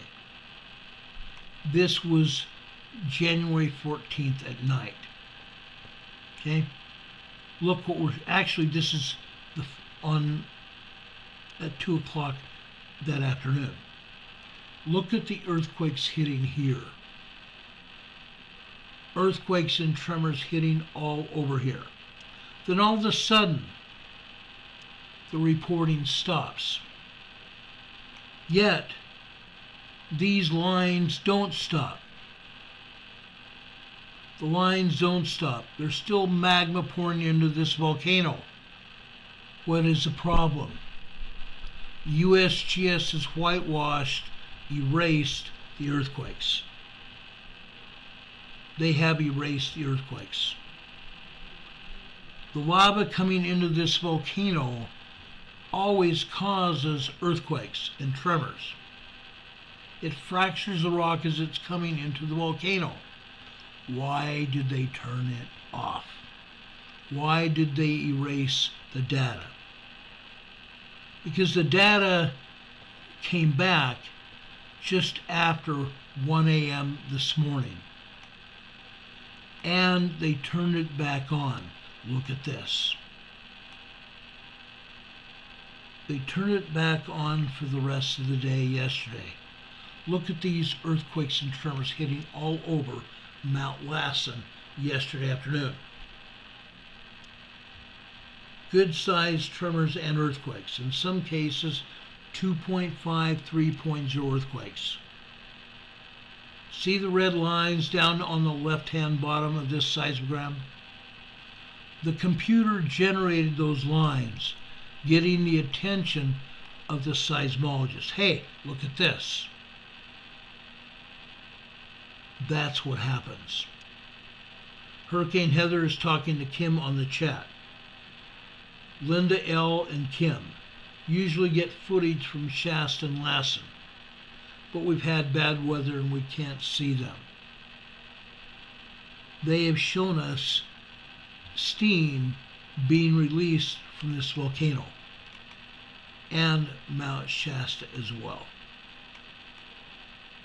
Okay? This shows the Cascade Mountain volcanoes are still active. Plenty active. We've been on the air for quite some time now. I don't want to keep you too much longer because it's getting late. It's after 9:35 here on the East Coast. I want to show you Mammoth Mountain over on the east central part of California. Mammoth Mountain. Folks, Mammoth Mountain is very active. Don't let anybody tell you that Mammoth Mountain is not active. It is. Look at what's going on here at Mammoth Mountain. Again, this is yesterday. Yesterday here at Mammoth Mountain. Look at these earthquakes. Look at these earthquakes. Look at the tremors here. Here. After 2:30 p.m. on the 14th. Then we see an earthquake here with the red line here. Okay, this is just after 9:40 p.m. on Monday night. Unreal, guys. Unreal. That's at least a 2.5 earthquake. Look what we're seeing here. Yesterday afternoon. See that red rectangle there? The red is computer generated. There's an earthquake there. They cut off the top and the bottom of this quake. This is a good-sized earthquake here at Mammoth Mountain. People reported shaking here at Mammoth. USGS cut off the bottom and the top of this quake on the seismogram. Why? They don't want people to know how strong this earthquake was. Mammoth Mountain is a ski resort right now. People hike this mountain in the spring and the summer. In the wintertime, this is a ski resort. Folks, look at that triangle out to the right of the main quake. The red part is disguised here. Okay? Computer generated. We don't see the bottom and the top of this seismic event. But we see a triangle going out to the right. This triangle represents a secondary wave that lasted at least 60 seconds. This tells me, folks, this earthquake was at least a 3.0, 3.5 earthquake. A 3.0, 3.5 earthquake. What about the one beneath that yesterday evening? The top and the bottom of this seismic event is also cut off. But before it was cut off, out to the left. We have tremors and minor earthquakes happening before the main quake, before the primary waves were cut off. And out to the right, we have another secondary wave. That secondary wave lasted over a minute. That again tells me, or should tell all of us, that this is at least a 3.0, 3.5 earthquake here, again at Mammoth Mountain. Two good-sized earthquakes within a matter of hours yesterday afternoon. That first quake hit just after 10:06 a.m. yesterday morning. This earthquake here to the right was after 12:40 p.m. yesterday afternoon. Two good-sized earthquakes within a matter of hours of each other. And this is only the beginning. Let's take another look at another volcano just east of Mammoth. This volcano is called Long Valley. Look what I'm showing you here at Long Valley Volcano. Okay? Let me reduce this somewhat in size so you can see exactly what I'm talking about here. Look at these earthquakes here. Let's open it up here. This first major earthquake, I shouldn't say major because it was not a 7.0. This was at least a 4.0 earthquake. The top and the bottom were cut off. As it stands right now with just this signature, this would be a 3.5 earthquake. But again, the bottom and the top were cut off. This is probably a 4.0 earthquake here at Long Valley Volcano. Long Valley Volcano is a super volcano just east of Mammoth. Look at the other tremors here. Look at each individual line here. There's plenty of magma coming into this volcano, and yet we believe that this seismograph was turned down. Look at these other earthquakes here. This one earthquake to the left-hand side here. It looks to be a 2.5 earthquake. That happened just after 2 a.m. yesterday morning. This other one just below it and to the right. This would appear to be a 3.0 earthquake just about 3:02, 3:03 a.m. yesterday morning. The other earthquake just prior to that out here to the right, we're seeing at least 2.5, 3.0 seismic energy here. And after that earthquake, 3.5 minutes after that earthquake, another 3.0 earthquake struck. Look at what's happening here. After 7:30 this morning, yesterday morning, after 7:30 a.m. yesterday morning, the magma coming into this volcano increased. Look at the thickness of these lines. Each individual line represents 15-minute time period. That is a lot of magma coming into Long Valley. Now, down here at the bottom of this seismograph yesterday afternoon, just after approximately 12:09 p.m. yesterday afternoon, this would have been a 3.5, 3.7 earthquake, but they cut off the bottom and the top, and it's red line for the seismologist's attention. This is again probably a 4.0 or larger earthquake. 4.0, 4.5 earthquake here at Long Valley, a super volcano just east of Mammoth. Look at that secondary wave to the right. Okay? Again, we have just over a full minute of secondary wave showing here. That tells us that this was at least a 4.0, 4.5 earthquake here at Long Valley Volcano.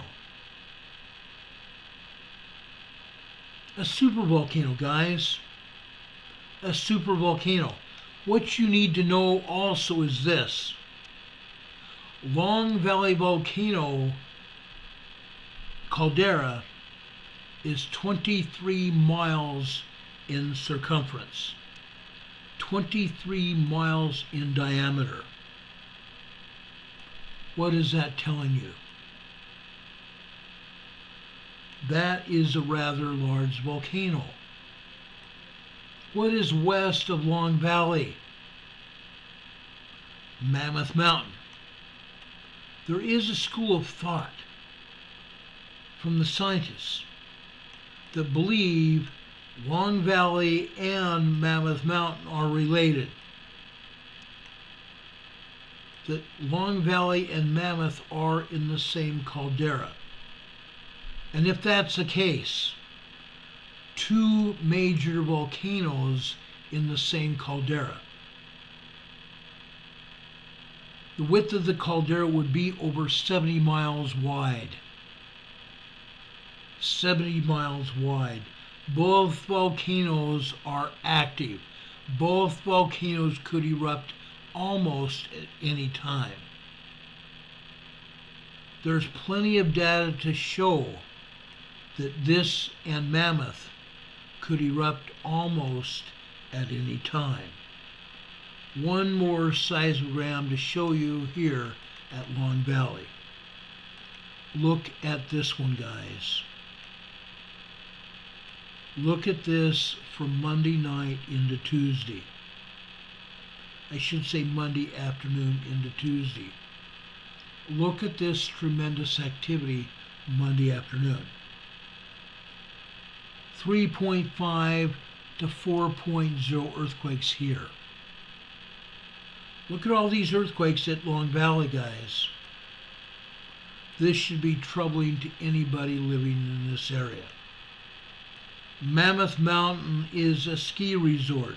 There are people over here at Long Valley hiking and camping here. They're feeling this seismic energy caused by magma beneath this volcano. Earthquakes caused by magma. Magma causing rock fracturing inside the volcano. That is what is going on here at Long Valley Volcano. There's plenty of energy here. Long Valley could erupt almost at any time. We have not been giving this enough time here on this show as of late. But I have a feeling we should be showing it more often, because this should be concerning to everyone who lives in the state of California. If by chance Mammoth or Long Valley were to erupt, there would be a major eruption. Even ash going up to 30 to 45,000 feet high. Ash and toxic gases spread over a wide area, from Sacramento east into Arizona and Nevada and points east. And lava coming from the summit of the volcano. Long Valley has not erupted in several hundred years, but it could erupt again at any time. They are not showing any activity at the Salton Sea, just south in Guadalupe, Victoria, in Mexico. We are still calling for a major earthquake in Southern California. Last week we showed you evidence of scientists in California calling for a major earthquake in Southern California. San Diego or Los Angeles. It could be from the San Andreas earthquake fault to the east. But the San Andreas would touch off other faults in and near Los Angeles and or San Diego. Everyone within the sound of my voice living in these areas needs to get prepared for a major earthquake. I showed all of you during the past 2 days all of the volcanoes on the west coast of the United States. I showed you volcanoes on the west coast that are about to erupt. Earthquakes up and down the entire west coast of the United States about to go. What do you need to know? Why do you need to know it? Your safety and everyone else is in the balance. That's why you need to know this. We continue to show this to you every chance we get. You need to know it. You need to get used to seeing it. Because something is happening that the agencies don't want to tell you. Not just the agencies. Our own governments, both state, local, and federal, don't want you to know about it. I've shown you evidence of that as well. We have unlawful, undocumented people coming into the United States, threatening our very lifestyle, threatening the health of our country, and threatening our lives. I told you a week or so ago that we have seen video that we are not allowed to show you of migrants coming across the border armed with rifles and shotguns, semi-automatic weapons, coming across as gotaways. Should you guys know about it? Yes. Is the government going to tell you no, they're not?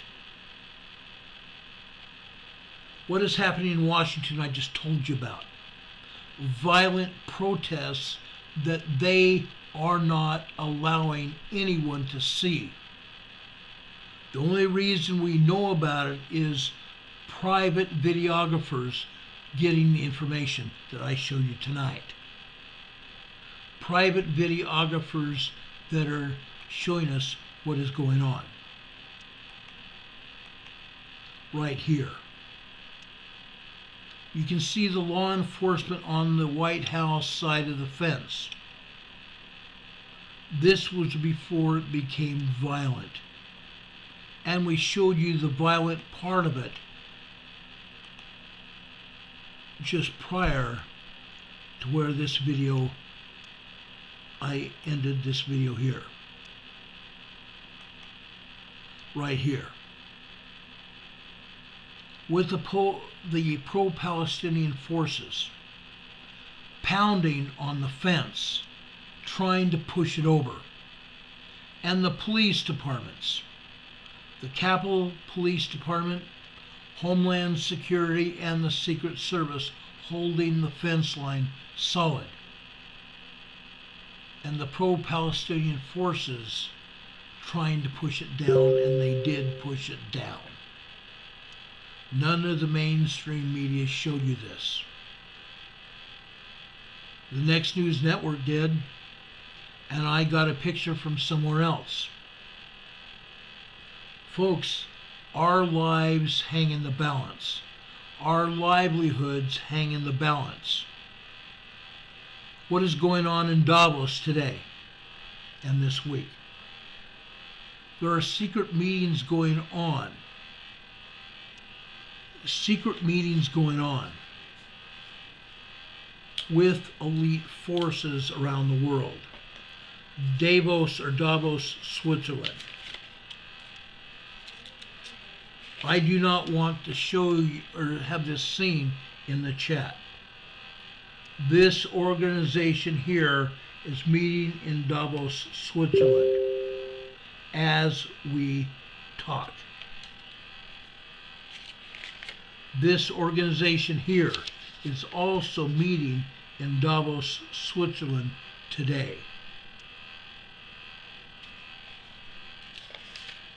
This is the other organization meeting there, discussing our finances and what they're going to do to keep us from spending money, keep us from supporting ourselves and taking over our lives. Trust me, folks, if you don't believe me, just wait. That's exactly what's going on. They've been going on for years now. They came off with a sickness that threatened our lives. China put it out. China started it. But who is behind it? Those worldwide organizations started it, along with people like George Soros and Bill Gates. They know that that one sickness cannot do us in again. They know that they can't pull the same crap that they pulled before, because we're not going to buy their Kool-Aid. They're coming up with more. They want to lock us down again. They want to take our money again. They want to make us slaves to them. They want to reduce the world's population so that they will have complete control over all of us. Now, you don't have to believe me. There's plenty of evidence out there for it. There's plenty of evidence out there for it. Go to my Telegram channel. Go to Emergency Management Associates on Telegram. I explain it all right there. You can go also over to, what's it called? MeWe. You can go over to my MeWe page and to our disaster page, and you can find out all kinds of evidence about all of this that we're talking about. Facebook won't let us put it there, so I put it on Telegram. I put it on MeWe. People deserve to know what's going on. You need to know it. You need to help your family. You need to know what you can do to protect your family and keep your family happy and help and protect your families. That is the long and the short of this. You need to help each other. Now, before I leave you tonight, this morning I put on our Come Follow Me program that we usually do on Sunday. I was not feeling well on Sunday morning, so I did it this morning. We have about an hour and a half Come Follow Me program that I would urge all of you to take a look at, please. We had 114 people that saw the beginning of it, or not just saw the beginning, saw it from the beginning to the end of it. Now there's over 140 people that have seen it since then. Please go there and watch it. Please go there and watch it. It has everything to do about our lives. The scriptures teach us who Jesus Christ is. The scriptures also teach us what we need to know about what has happened prior to today that is happening again to us in our day. We talked about that this morning. Now, one other thing before we sign out of here. This came to me a few days ago, and I wanted to show it to you.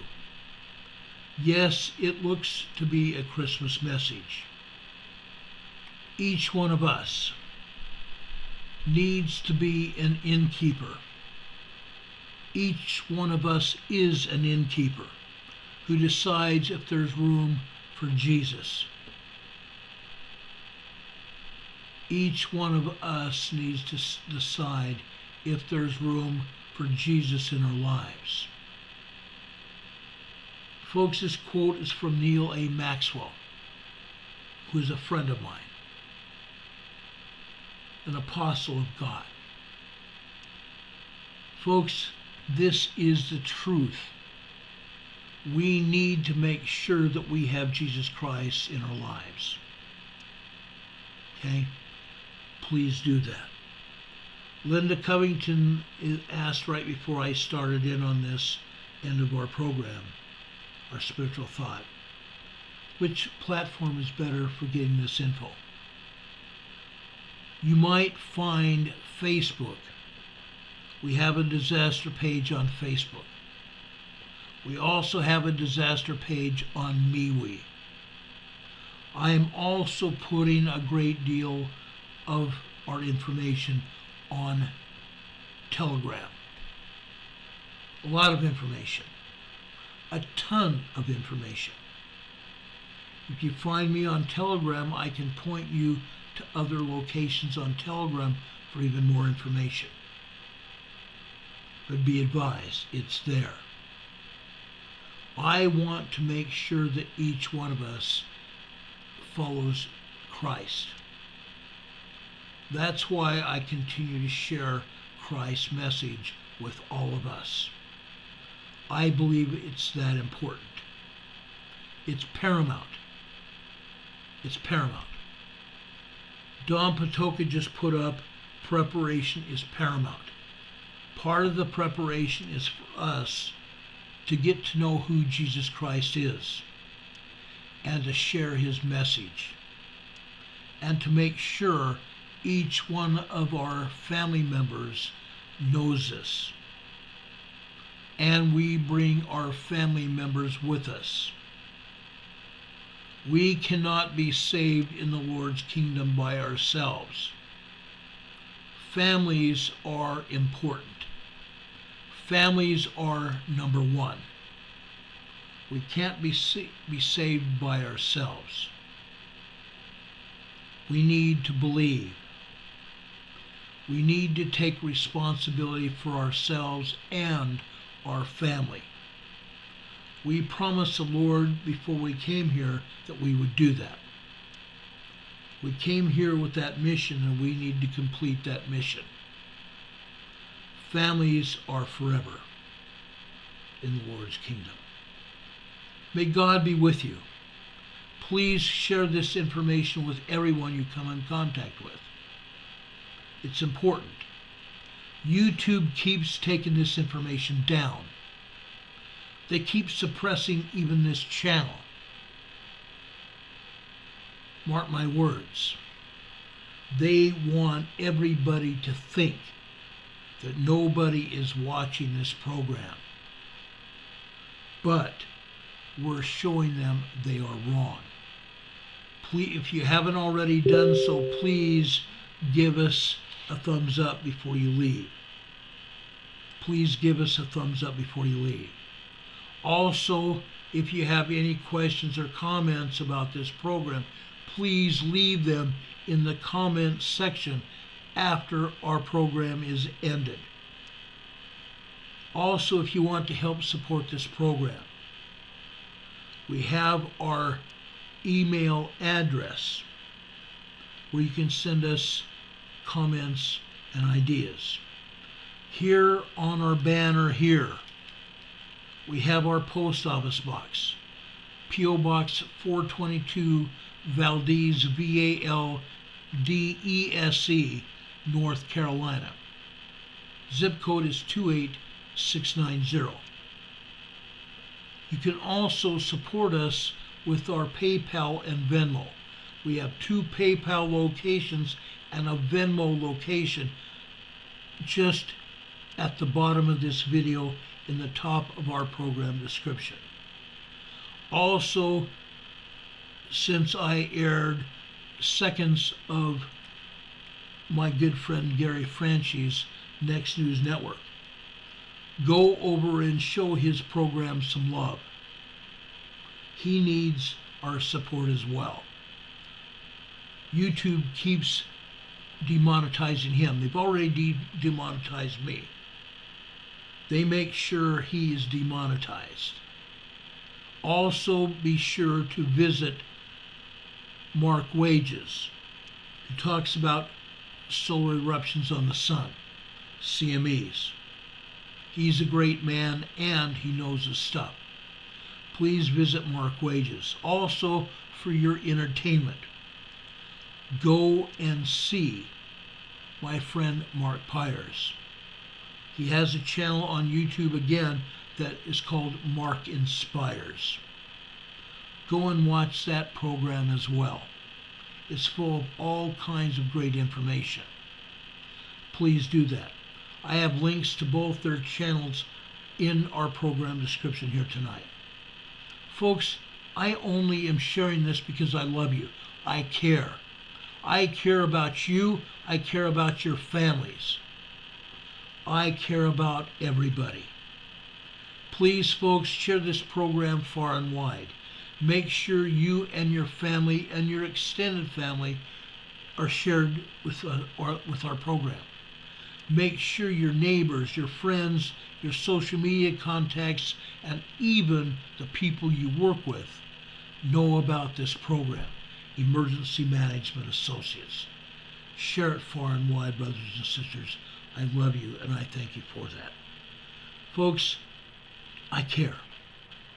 If I didn't care, I would not be here. God be with you, brothers and sisters. God be with you until we meet again. We will see you back here tomorrow evening, same time, same bat station. I care. God be with you this day and always. We will see you on the other side. God be with you until we meet again. Good night, everybody. Much love.